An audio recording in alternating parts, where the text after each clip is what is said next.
Welcome to Of Sound Mind and Spirit. I'm Shelly. And I'm Lisa. We're sisters walking together on a journey of faith. We're not perfect.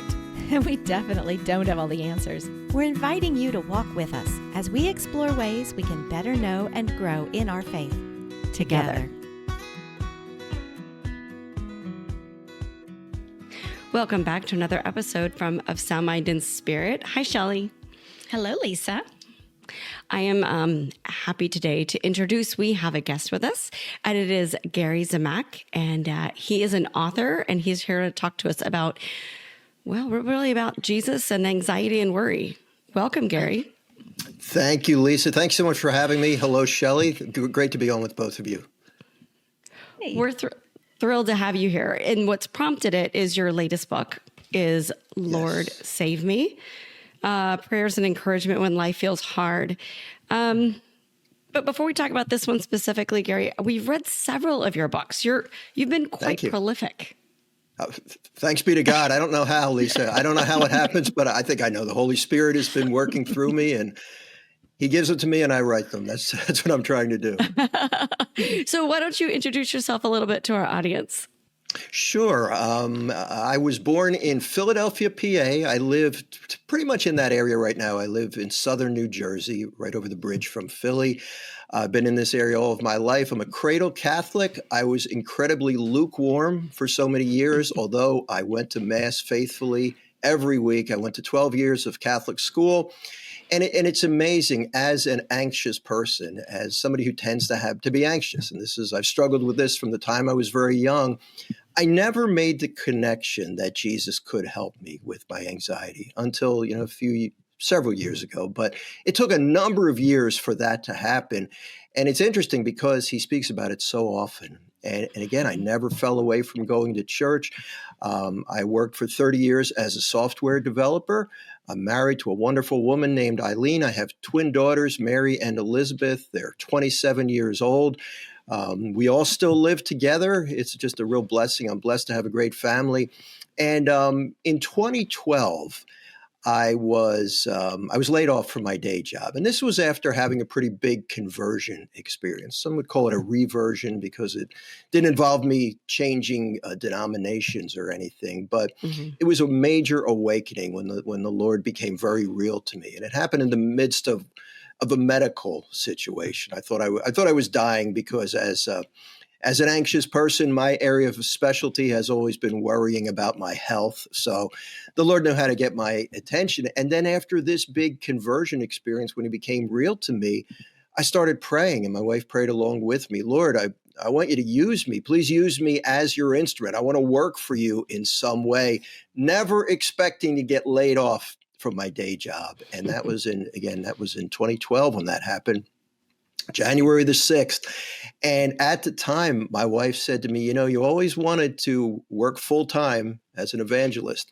I had no books written. I had no speaking engagements. And I decided, once my wife suggested that I'm going to try this and we'll see what happens. Well, 14 books later, this is working somehow. And it's all thanks to God. It's incredible. Like people often say, well, you're so brave, you got out of the boat. And I always say, I didn't get out of the boat. I got kicked out of the boat. And I was trying to get back in the boat, but somehow the Lord really has provided. And I made a deal with Him. I'm going to keep doing this as long as I can, as long as He enables me to travel and to write and to speak.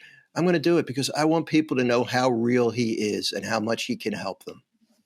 I love that, Gary. I love that you put this faith and trust in the Lord and that He does answer these prayers. And one way or the other, for some people, it may not be that path, but that you see His hand at work in this.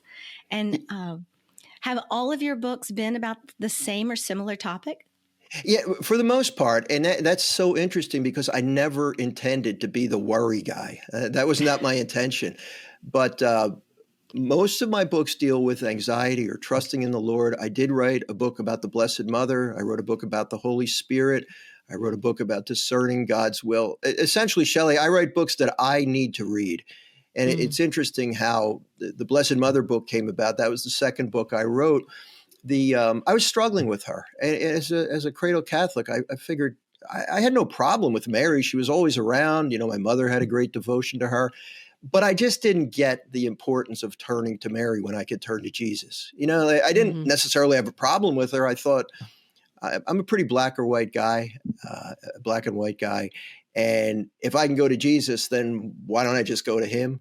So I wanted to learn more about the Blessed Mother. I realized everybody else is saying, people who are much more knowledgeable and faith-filled than I am are saying how important she is. So I thought, I must be missing something. So I prayed about it, and I ended up writing a book about the Blessed Mother. But right now, I tend to focus on overcoming anxiety and giving hope to the hopeless, because so many people need hope. And I want to be that guy that can help them find hope in the Lord. I'm sure that you know about the statistics and the studies that are showing that our culture and our society, people are just more anxious and racked with more worry. And feeling hopeless more than really, I'm going to say ever, but I can't speak to ever, but at least the last many decades. So I think that's one of the connections a lot of us have with your books, is because we see that in our own lives. But why do you think so many people are wrestling with this? Well, I think one thing, of course, the world is pretty messed up right now. But if you look back through history, it's always been messed up, and for one reason or another, it's been crazy. I think we have so much access to information now. Even if I'm not worried, I just look on my phone and I wasn't worried about this, but maybe I should be. And even the weather, sometimes I travel a lot leading parish missions. And a lot of times the weather channel will be on in the hotel room. I don't usually watch much TV when I'm traveling, but sometimes I'll just turn it on and see what's happening. And the weather channel's on, and that's frightening me. There's a danger of a hurricane or a tornado or some sort of flooding. It's like, oh my gosh. So we have such access to bad information. And I think the media does a very poor job in presenting the truth. And what I mean by that is we get a half-truth. A half-truth is that there are plenty of reasons to be afraid. There's danger all around us. But we don't get the other side of that, the other half of that, which is that the Lord is bigger than any problem we may face. That's why it's good that you're doing this Catholic podcast, and we have Catholic radio and TV networks to get the full truth out. Nobody's denying that it's not crazy out there and we don't have danger. But we have a God who's bigger than any problem or danger we could ever face. And that's why he has to remind us constantly, don't be afraid. He never said, don't be afraid because it's not scary out there. He said, don't be afraid because I love you, I'm with you, and I'm bigger than whatever you're facing. So it's a bit of a long answer, but I just feel the access to information, much of which is negative, really gives us so many reasons to be anxious. Gary, full disclosure, do not have a copy of the book yet. Lisa does. But I have to tell you, when I saw the title, Lord Save Me, and I knew exactly where that came from, Peter's cry to Jesus, when he's walking in faith to Christ, and then suddenly he takes his eyes off of Christ and begins to sink. And it reminded me of a time both Lisa and I experienced during Hurricane Harvey down here in Houston. We had 50-something inches of rain, and over 3 days, it was a very anxious time, clearly, that there was so much flooding and people having to leave their homes. And I do remember that was one of the gospel readings about that time, either right before or right after, because I meditated on that, about how, there was nothing I could do. I was completely out of control of the weather, and I had to just fully rely on God in those moments. And I just remember laying in bed praying and being like, Lord, just please let it stop raining. Please let it stop raining. And for us, it turned out okay. But for others, they had a different path that God allowed them to walk. And I hope it was to bring them closer to him or to something better in their lives. But that's when I saw the title and you started talking about weather online. That's exactly where my mind went. So. Yeah. And, Shelly, you bring up a great point. And I do remember those floods in Houston. I remember praying for you folks when that was happening. But people will say sometimes, what's the difference between fear and worry, or what exactly is worry? And worry is when we try to control the uncontrollable. Well, actually, anxiety arises when we try to control the uncontrollable. And then we begin to worry because we can't fix it. If you could fix the weather, you just fix it and then everything would be okay. But it's those situations where we're helpless that can cause many of us to spiral out of control and begin to worry. I'll be honest, I'm a control freak. I like to be in control. And when I'm not, I don't do well with that. But to be a follower of Christ, I mean, you know where I'm going with this, right? Yeah. I can't be leading him. He has to be leading me. I don't like that. But that's what faith is all about. But I've learned, and I am learning, that we can find peace if we choose to trust him, if we make that choice and trust him.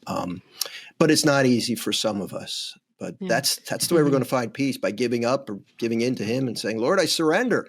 Help me, but your will be done. I believe you can bring good out of this no matter what happens. Now, in your experience, sorry. No, go ahead. In your experience, then, what is the biggest obstacle that prevents people from being able to surrender all their worries? I think it's control. I think it's control and lack of trust. I mean, you can choose to trust. And it's another thing I always like to tell people. It took me a while to learn this. We can choose to trust no matter how we feel. We could still not have confidence or strong confidence that the Lord's going to get us through whatever we're going through, and choose to trust, even though we're scared to death. That takes effort. That is not something that comes easy for me, but I've learned to do it. On the bottom of the Divine Mercy image, it's one of my favorite prayers. Jesus, I trust in you. I pray that prayer all the time. And if I knew all the answers, or if I had full control, I wouldn't need to pray that prayer. That's what faith is all about. We walk by faith and not by sight, as what St. Paul tells us we should do. A lot of times we don't want to do that. We want to walk by sight and not by faith. Lord, I need a guarantee. I'll follow you, but you got to tell me all the details. But look at Abraham. The Lord said, all right, Abraham, I need you to leave your homeland. Follow me. I'll tell you where we're going when we get there. And he went, right? That's faith. And I think also with our society, the way that our culture goes right now, that it's not just that we want to be in control, is that we expect the outcome we think is best. Oh, yeah. And so when we say, Jesus, I trust you, but then sometimes we're like, I trust you to give me what I think I deserve or need, or what I think would fulfill me the most.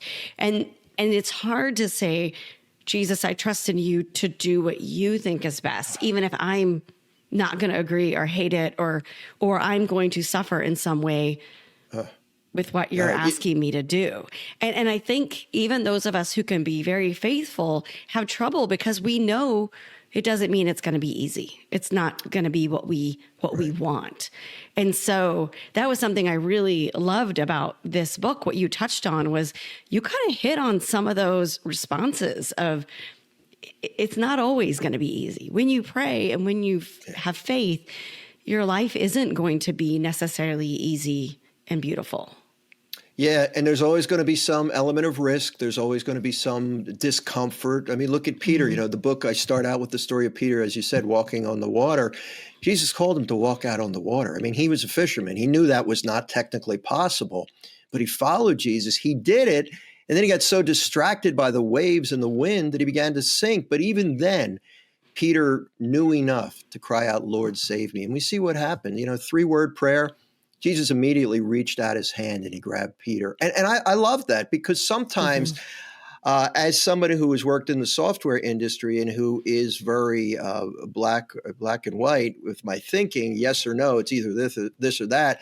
Sometimes I second guess myself and I think, well, am I praying the right novena? Or maybe I didn't pray it enough times. I prayed it once. Maybe I need to do it 10 times. Or Lord, save me. 3 words. It worked, right? So we don't have to get the words right. And I tend to be a little, not scrupulous in the clinical sense, but I tend to be a little scrupulous when it comes to my words. Did I ask for the right thing? Well, if I don't ask for this, he's not going to give it to me. And if I don't get it right, then, and I drive myself crazy. Lord, save me is good enough.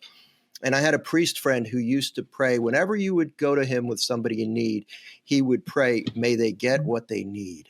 And I love that prayer, because we don't always know.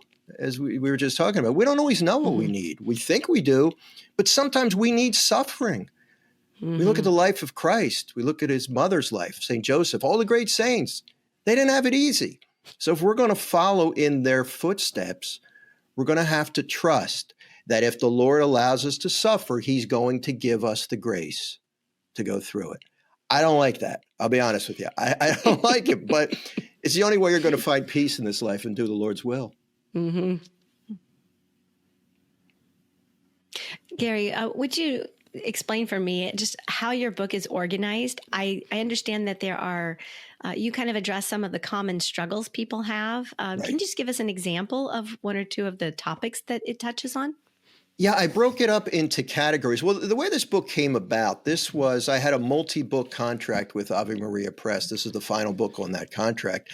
And they really wanted a prayer book from me because I would always, throughout my books, you've both read some of my books, you know that I always compose prayers. They liked the way that I prayed. And they said, we want you to write a book of prayers for people who are struggling. And I like that because I've learned a lot reading the prayers of others. It kind of shapes my prayers. So this started out as a prayer book. And I was praying about it, thinking like, all right, how am I going to make this work? And the book was written in a very difficult time for me. My wife has had a really tough year when it comes to physical ailments.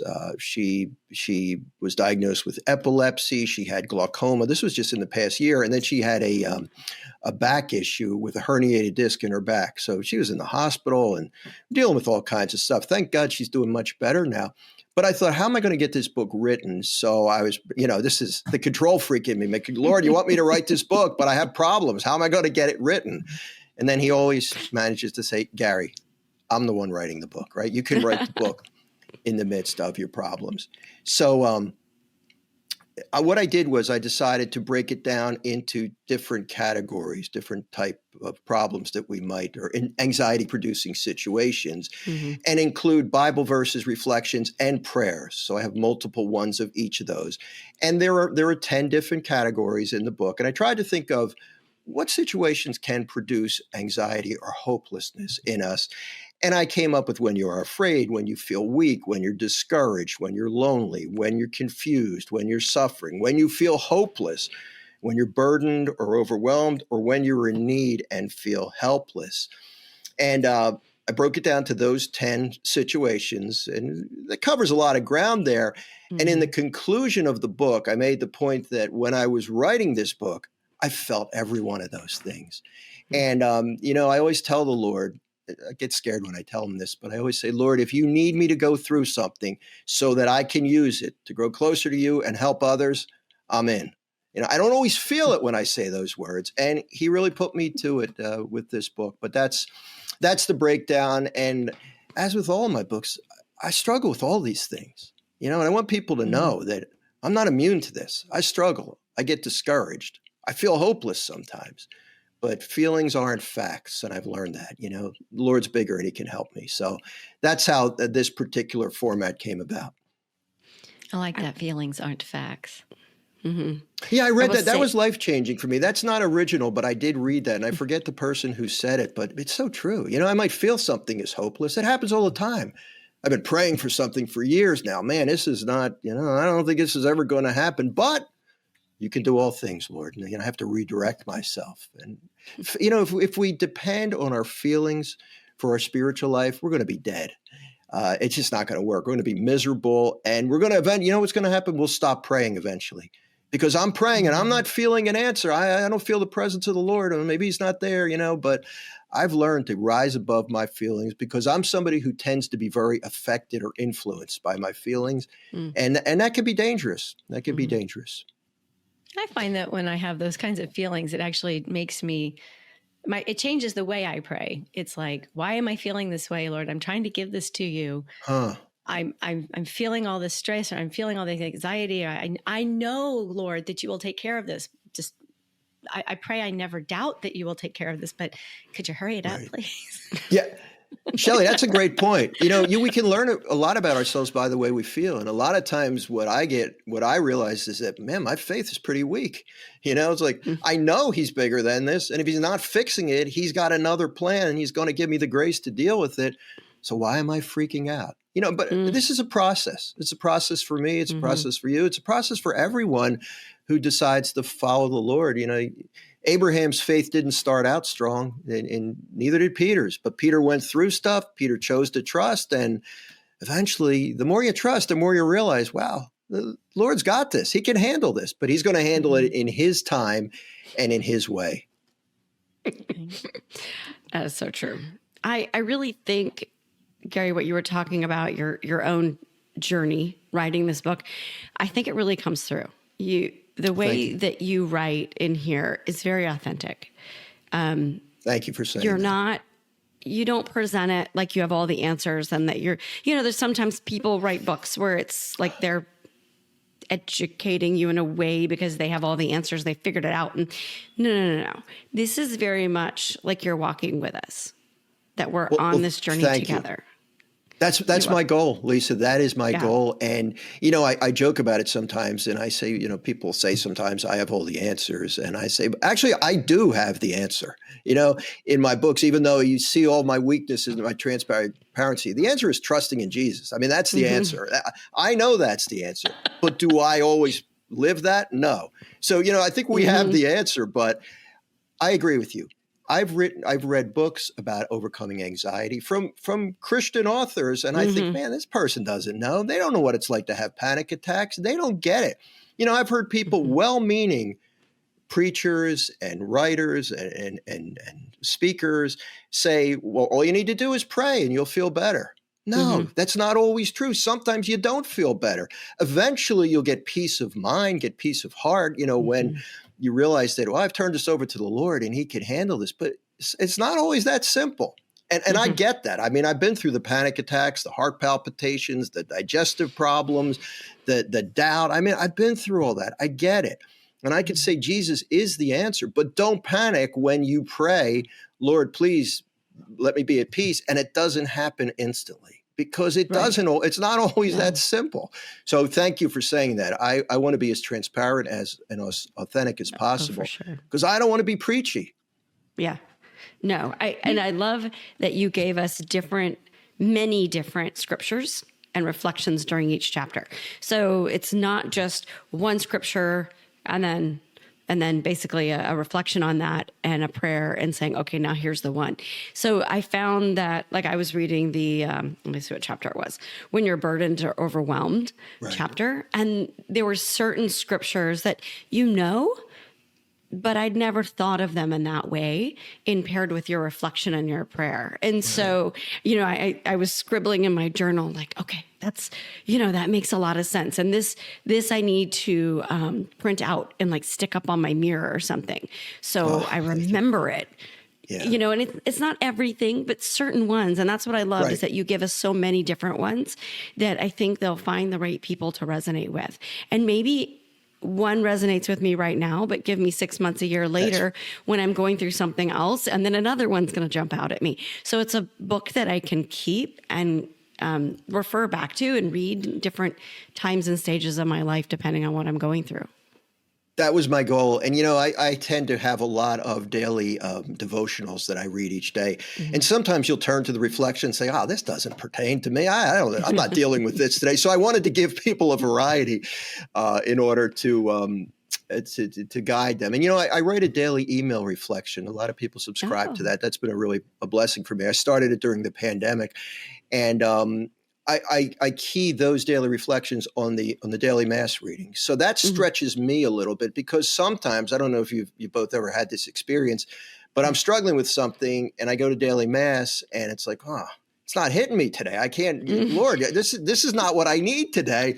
It turns out a lot of times it is what I need, but it's not what he wants me to focus on something else. Or sometimes I'll have heard a reading dozens of times. And it's like, oh my gosh, in the context of this new problem, something just jumps off the page. So, I think that the scripture is beautiful in the sense that it's living and breathing. It's not just a book that we're reading. When we open up the Bible, the Lord speaks to us in the midst of what we're going through. And sometimes the smallest detail will jump out at me. Like, I never noticed that before, but that's exactly what I needed to hear today. Or sometimes I'll get, like I said, I didn't really need to, Lord, you don't understand. I got financial problems today. I don't really have time to love somebody my enemy or whatever, but, maybe this isn't all about me. Maybe you are supposed to be speaking to me, not saying the words that I want you to say. Right.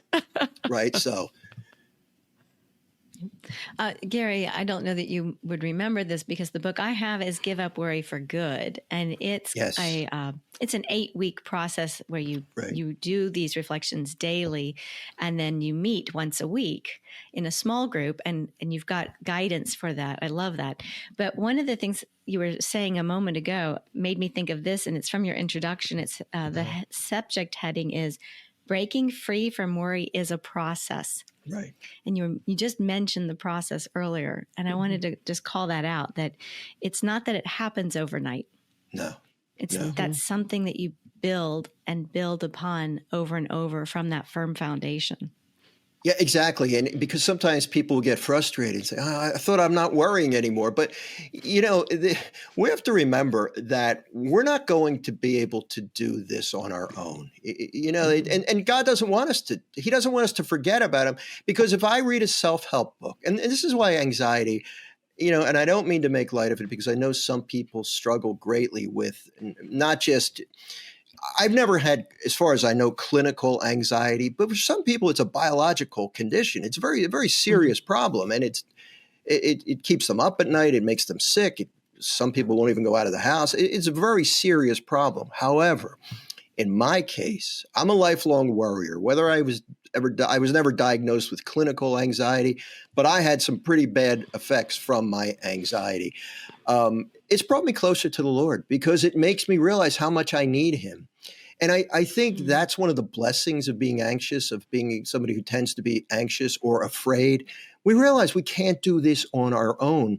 And I can't stop being anxious on my own. I can't control my feelings at all. And that's another thing to remember.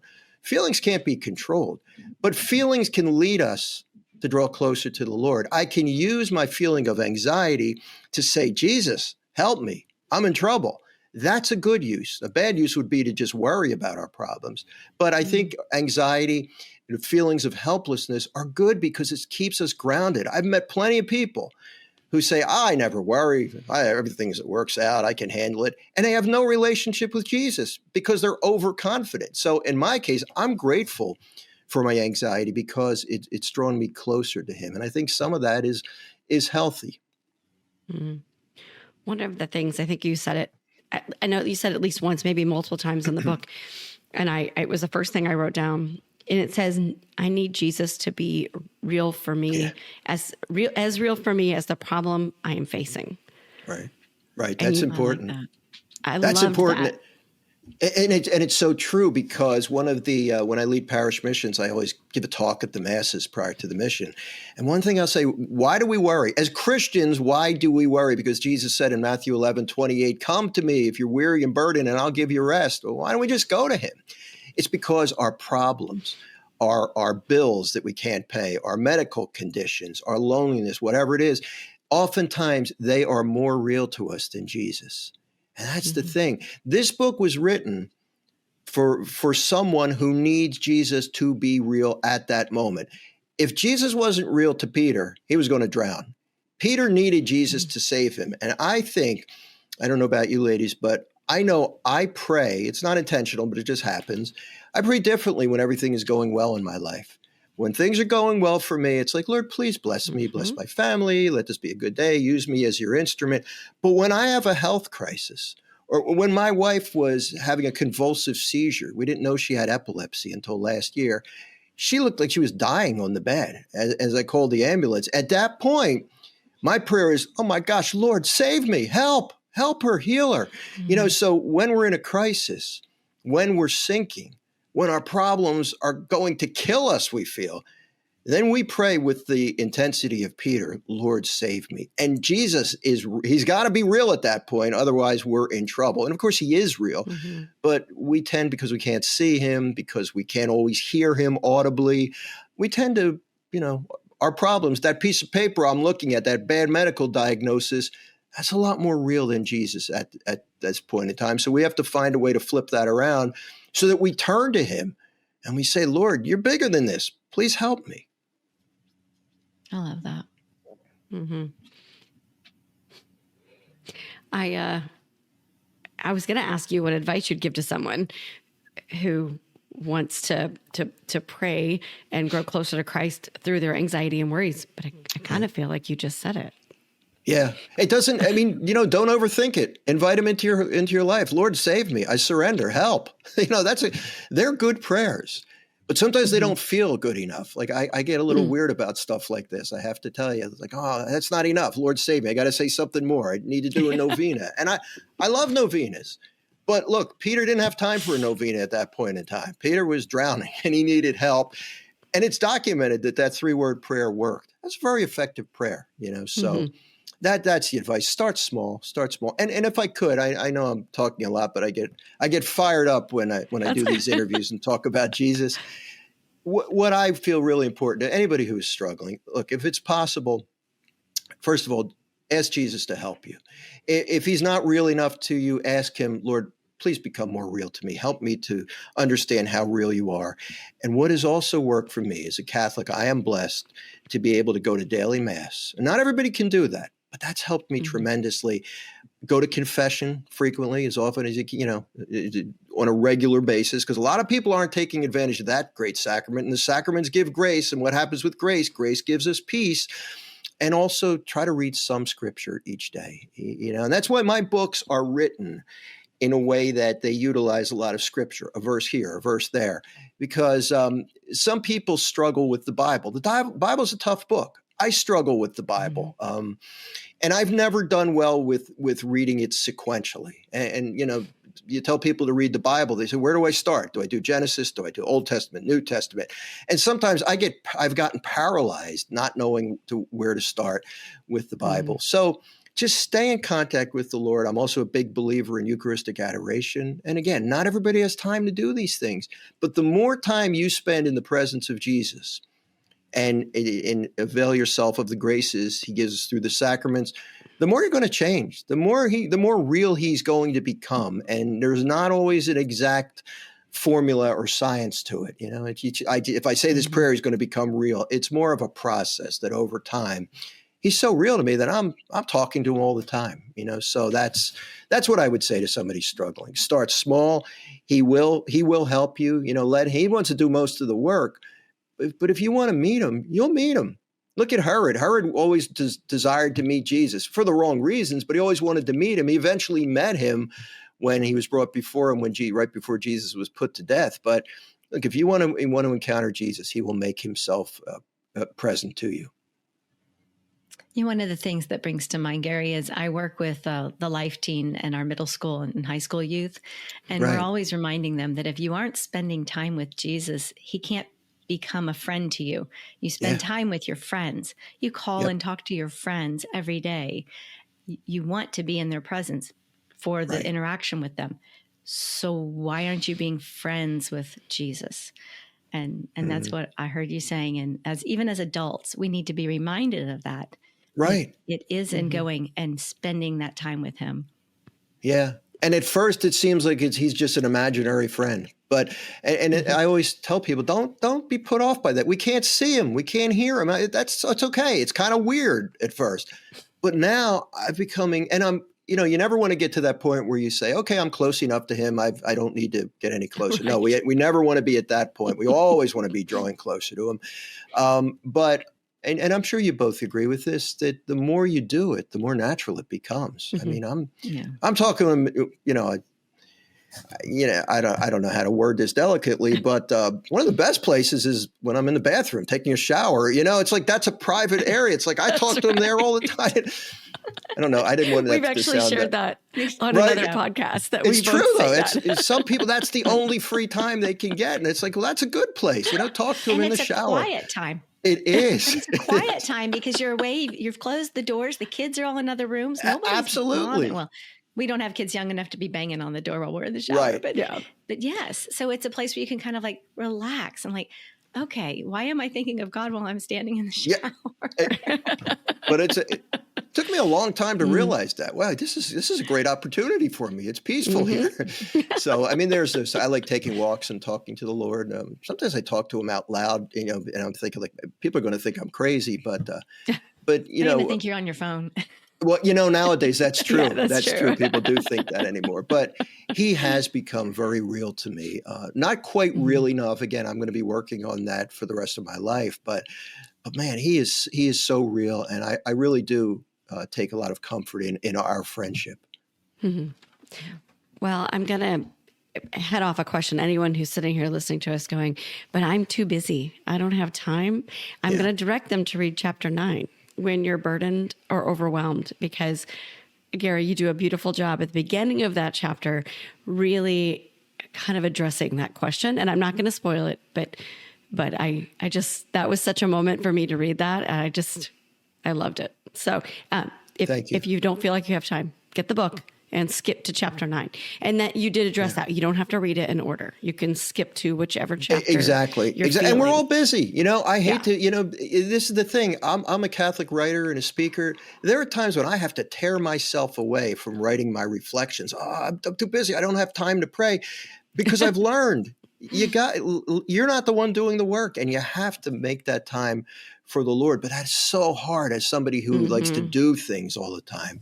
And you don't have to spend 2 hours in prayer, but just take a break and just turn your mind to Him. And it's hard. It's hard. It gets easier though, I think, because it feels like almost like you're wasting time. And I had a really holy priest. He was a former spiritual director who was talking about Eucharistic adoration. And he said, Gary, don't be afraid to waste time with the Lord. I was like, wow, that sounds so bad, but it's true. Like, I got things to write. I've got my family to take care of. And I'm not advocating we shirk our family responsibility. I'm a husband and father. I got to do things for my family. But there are times when I just sit with the Lord, and I've learned that, wow, that's powerful. So yeah, we're busy. We can't forget about Him. Get up earlier. I do most of my good praying in the morning. I used to pray before I went to bed, but then I just fall asleep on my prayers. But I start my day that's a common thing, but I start my day by forcing myself. I don't always feel like it, but forcing myself to spend time with the Lord. Love that. So you mentioned you're a doer. So I'm going to ask you, what's next? What are you working on now? I don't know. I think I have a book in my mind. It's starting to formulate, but this one is my 14th book.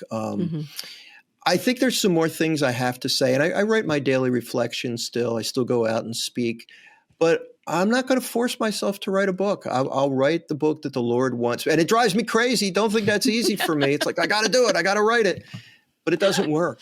Right? It doesn't work. If I force myself, I'm not going to write the Lord's book. I'll write my own book. So I'm praying about it.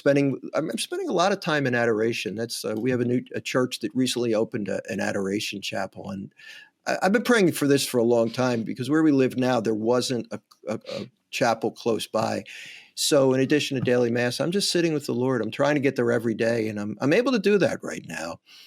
For some time. And I'm just asking Him, Lord, what do you got for me? Use me, and He doesn't answer right away all the time. And that I don't like that, but I'm starting to get that it's all about His timing and not my timing. That's right.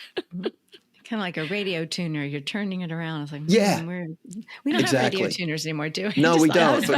We don't. But I grew up with them, so I know exactly what you mean. Oh my gosh. Yeah. Yeah, but I like the image I have of you as sitting there, kind of like with the antennas up, going, all right, God. Yeah. I know, I can feel it. I feel there's something at work, but I don't know what it is yet. So exactly. Keep bringing it. I'm ready when you are. Exactly. And that's kind of scary too, because it might be something that I don't really want to do. But that's all part of it. That's why, okay, Lord, use me. I have some preferences, but you know best. Never right? tell God your preferences. No, I know. I've learned that. He will laugh. He'll be like, "That's cute, Gary. Yeah, that's cute. Over here, we're going in the store." Not yeah, that exactly. It's funny. I just want to share quickly. I was writing a reflection today. I write them a few days in advance, and it was about being interrupted. And there have been so many times when I'm trying to say my prayers in the morning, and my wife or my daughters will need something. And it's like, don't you, I'm praying. And to myself, I think, I'm praying. This is my time with the Lord. And the Lord's saying, I need you to go serve your family members right now. And a lot of times He'll do that. I tend to want to serve him in the way I want to serve him. And no, Lord, see, this is prayer time. Like right now, this is my prayer time. This is how I'm going to serve you. I don't have time to take care of somebody in my family. I mean, makes you look really bad, but this is how selfish I can be.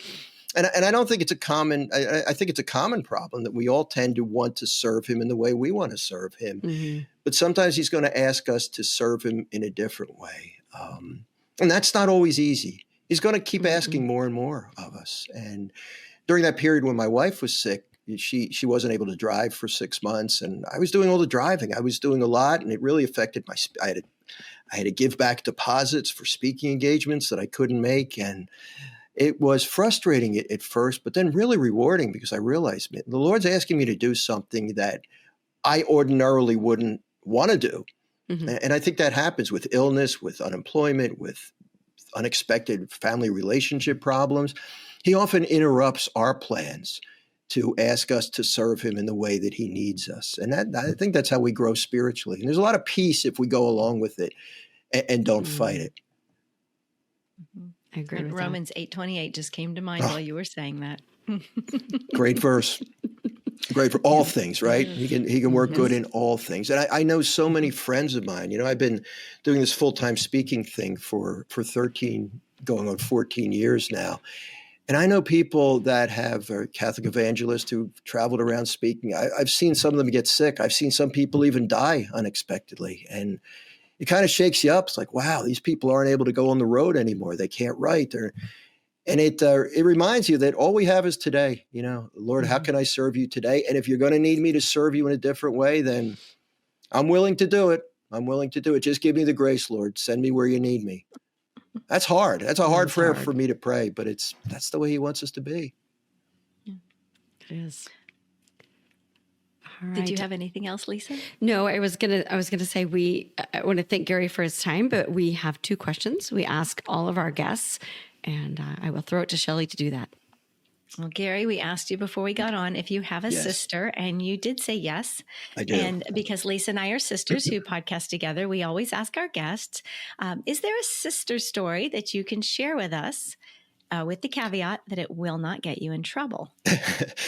There are sister stories. There are plenty of sister stories, but none that I'm willing to share. There actually is one. But look, my sister was 7 years younger than me. I was an only child for a long time. And when she came along, it seemed like it was my life goal to torture her. So again, it's going to make me look really bad. I was not nice to her at times. I would torment her. She was the favorite. I don't resent anything, but I did a lot of stupid things. But, you tipped me off in advance that you might ask this question. But I do want to say one thing serious.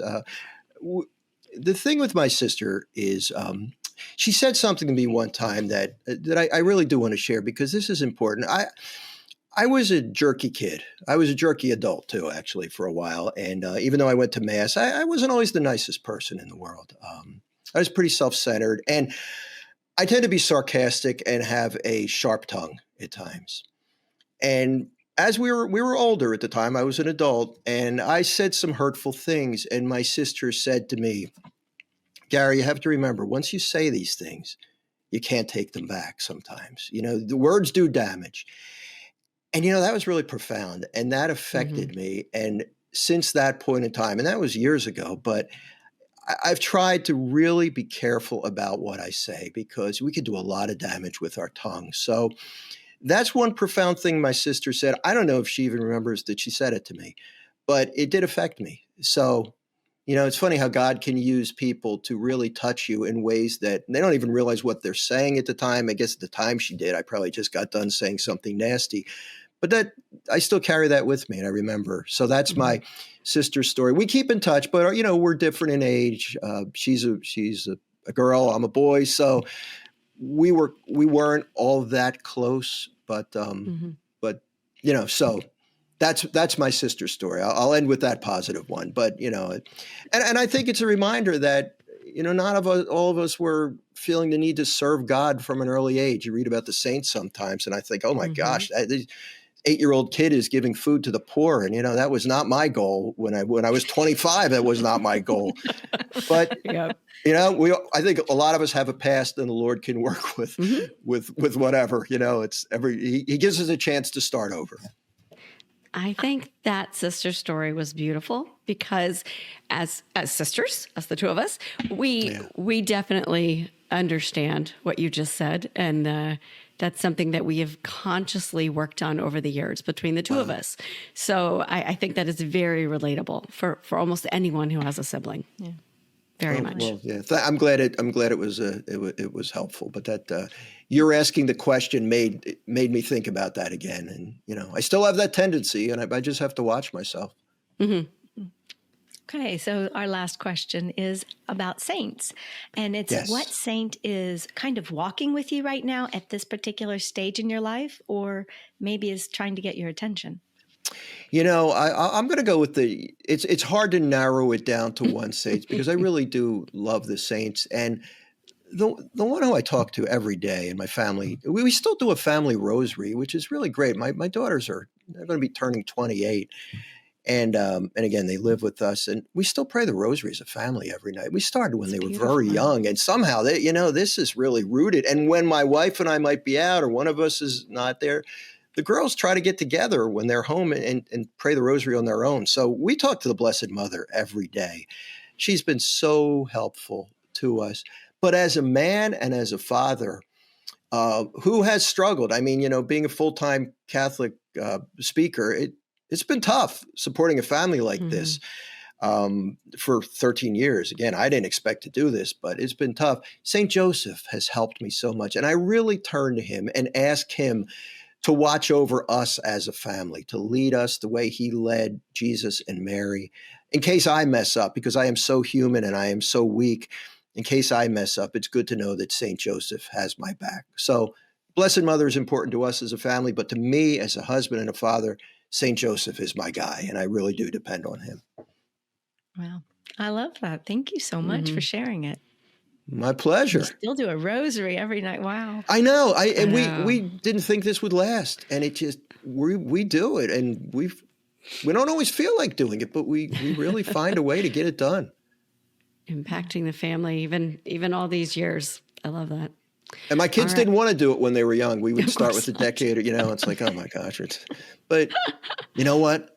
I didn't always want to do it either.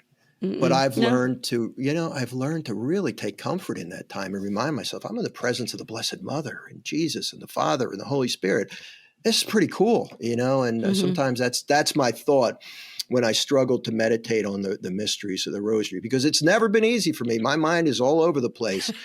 But sometimes I just picture Mary standing there and I'm in her presence, and that comforts me and helps me. I haven't thought about that. That's a really good one, to picture her standing with us. Yeah, it helps. It helps because Yeah. sometimes I go off in so many different directions. I start, let me pray, let me meditate upon this mystery, and before you know it, it's like, that dinner was pretty good at dessert, right? And I got this right. It's like, oh my gosh, I'm not meditating on the mystery. I know always what you happens to mean. me. Many years ago, I started a new job, and it had a long commute. And I used to pray the rosary every day on that commute. It started out, I think, as a Lenten devotion. And I often used to think that I had Mary in the front seat with me. That's nice. And so that's what I'd be like. I'm driving with Mary in the front seat. And so that's nice. You'd never know. You'd be passing people on the side of the highway, or maybe their car was broken down, and you'd be like offering up that next Hail Mary for that person on the side of the road, or offering another one for someone else in the next car that looks stressed out. Or so that's what came to mind when you said that about being in the presence. I was like, oh my gosh, I did that. I didn't think about it intentionally, but that's what it was. Right. And that's the key when we pray, because sometimes we can all go through the motions when we pray. It's easy to fall into that. But once you picture the presence of God, it really changes things. It changes things for me. It helps me. Yeah, I love that. Yeah. All right, Gary. Gosh, we've enjoyed this time with you so much. Me too. Thank you. You guys are great. Thank you. This really lifted my spirits today. I was a little down today. I was tired. Oh, And I well, it told was my good wife, I timing. said, "Oh, I'm tired." She said, "Well, you always get uplifted when you do these interviews, but you both are great. I can't thank you enough. I'm so grateful to give you We this time, appreciate and it. I hope we can stay in touch." Yes, I hope so. First, where can our listeners find you? The easiest place is my website, which is followingthetruth.com. Oh, I like that. And they can And sign you can up sign up for your daily reflections go. there. 'cause Yes, I they're just free of did charge. right before we Oh, got you on the did? call. Oh, so cool. Thank you. Thank you very much. And I do write them all myself. Sometimes people think I have other people write. No, I write everyone myself. I don't recycle them. I look at the readings. I say, all right, Lord, guide me, but I write them every day. And thank you. I appreciate that. And they can find all of your books there Yes, also. yes, And yes. I know you have a series with Ave Maria Press. So see if we can hold all the different ones Oh, up. yeah. And you can find them at, I think their website is Ave Maria Press. AveMariaPress.com. Yes. .com. Okay. They're good people. So They they've really helped me. So that you can find them there, or you can find them really at, Amazon or local Catholic booksellers probably as well. Right. So- Yes, they are everywhere. We appreciate you being here and really just sharing this with us. I personally have a history with my family and everything with anxiety and worry. And so your books have really, like I said, spoken to me over the years. And so I appreciated you. this opportunity to talk to you directly. And I'm sure that many of our listeners will have that connection as well. Oh, well, thank you. Thank you very much. All right. Listeners, if you are hearing this message, then you have listened to the entire podcast episode. And for that, we want to thank you from the bottom of our hearts. We appreciate you being here. And if you enjoyed today's episode, please take a moment to leave us a review on Spotify or Apple Podcasts. Your review and your feedback helps us grow and bring you even better content. We invite you to stay connected with us and join the conversation on Instagram or Facebook at Sound Mind and Spirit. And be sure to subscribe so you don't miss what's coming up next. All right. Thank you once again, Gary, for being here. And thank you, dear listeners, for joining us today. All right. Bye, y'all. Bye-bye.